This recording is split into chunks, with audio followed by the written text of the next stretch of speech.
If I speed things up,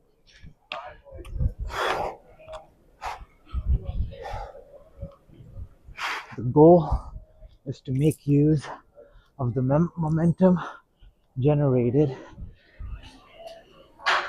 This first movement is going to be a dead stop kettlebell swing.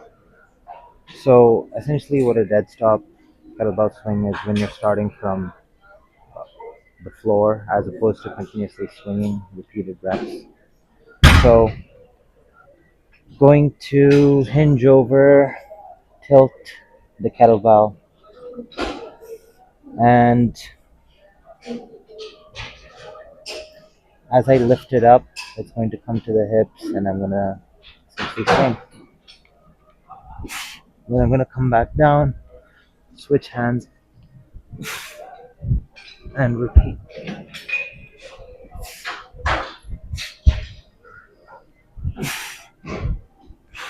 Using a 32 kilogram, I believe 72-pound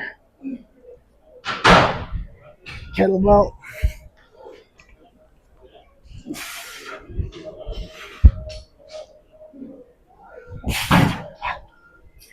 Lost balance there, but whatever.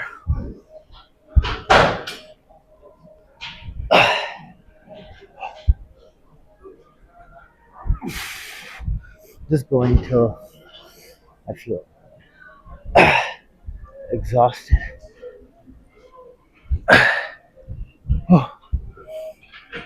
So yeah, uh, going back to dead stop presents its own little challenge as opposed to the repeated reps. You're staying in that hinge position quite a bit more, which isn't in any way superior or inferior. It's just utilizing the movement pattern in a different way. The next movement is going to be a combination of two things.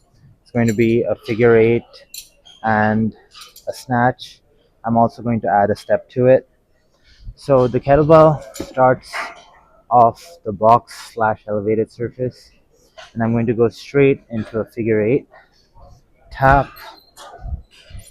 snatch, and step with the same side, same leg, directly into a figure eight, step, snatch, and repeat.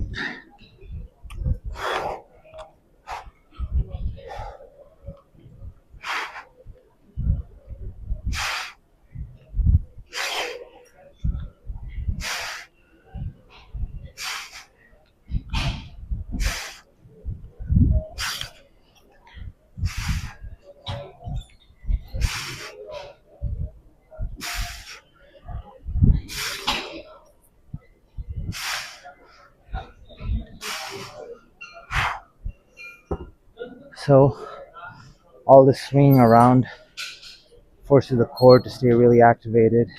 The snatch is an explosive movement. That paired with the step kind of teaches, I guess, pairing together both the upper and lower halves of the body together to create momentum in one way. These sort of concepts of building rhythm and exploding and optimizing biomechanics will lead to more athleticism and keeping your body elastic for a longer time. This movement is a little bit complicated if you're not very rhythmic or accustomed to dealing with handling the kettlebell. This might be harder to get a grasp of. However, I'll try to break it down and make it as doable as possible. First, I'll show you the movement, then I'll break it down and kind of go over it. So, as opposed to the kettlebell swing where the kettlebell stays ahead of you, it's going to start directly below you. You're kind of going to get into a position where you can row it up. So this is part of what you'll be doing. Then At the same time, what you're going to do with the feet is, so this is, I guess, the return position, and you're going to jump or like make a slight hop and move the legs in opposite directions, and then come to center. Directions come center, and at the same time, you're also going to be rowing. So all of that together looks like this.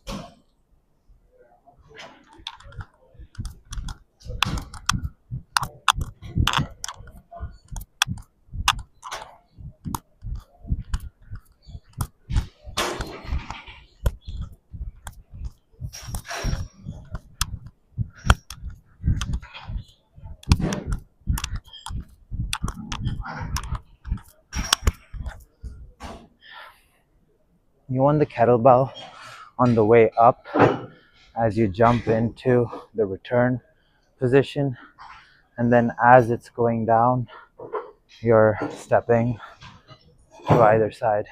So yeah, the next one is going to work off of a figure eight as well, and in that sense it's similar to the previous step up movement that I was showing.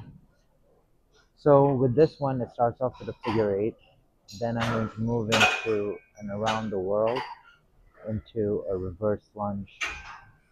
At the end of the around the world, I'm also going to do a snatch. Actually, I'm going to combine the snatch with the around the world. So looks like this. Figure eight, tap into an around the world, snatch and lunge. Figure eight, around the world, snatch and repeat.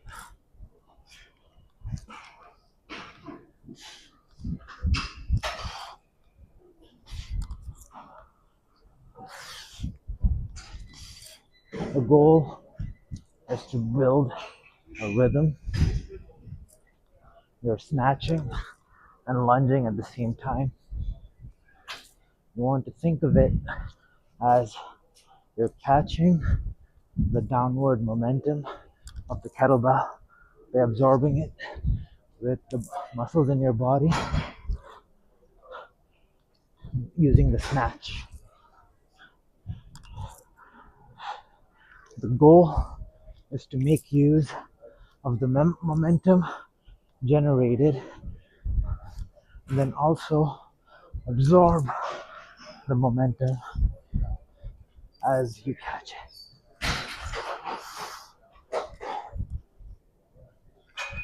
Essentially going to exhaustion, not to muscular failure.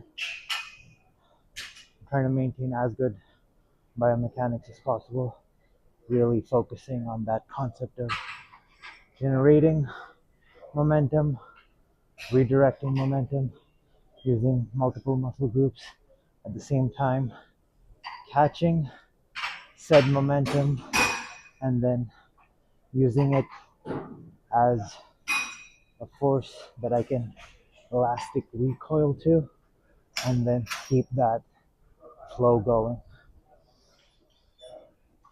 This last movement requires a box slash elevated surface. We can play around with the height depending on how, I don't know, depending on how you feel it. Anyway, I like to go relatively light. So I'm using a 20-pound kettlebell, which is 9.1 kilograms.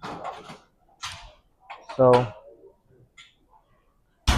the kettlebell is going to start in the hand opposite to where the box is. So the box on the right side, I'm going to hold it in my left hand in rack position. Then I'm going to do an inside rotation into a lateral swing. So inside rotation, lateral swing, switch hands, and step snatch.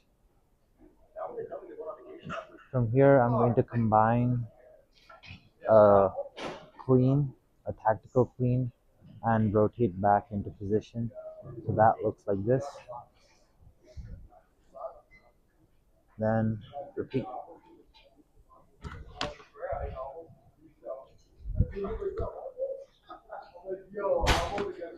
So you'll notice if I speed things up, there is a rhythm to it.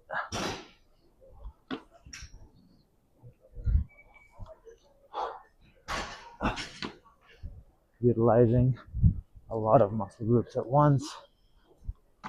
Again, making use of momentum, the capacity to absorb and redirect impact.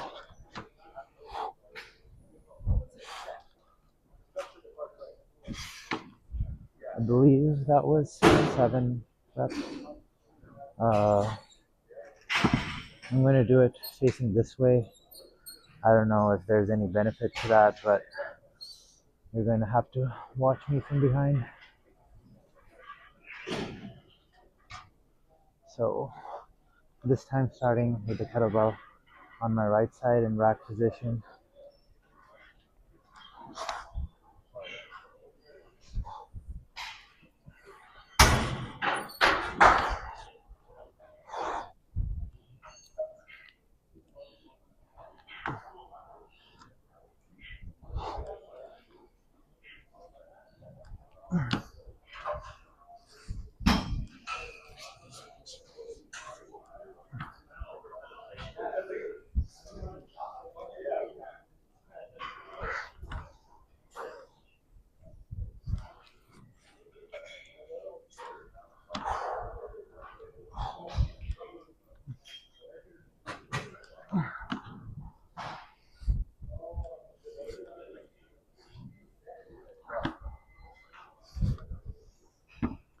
So yeah, that's what all of that looks like.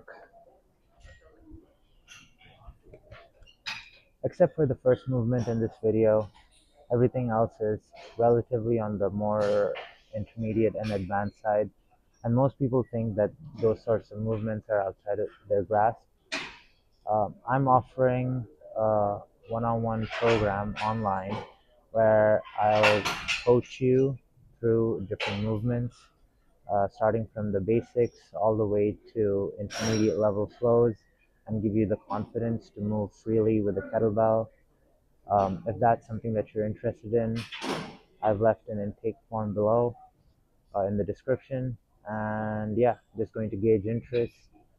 Uh, Opening up 5 spots right now. So yeah, fill out the form. I'll reach out to you and we can work out the details. That's all for this video. See you all in the next one.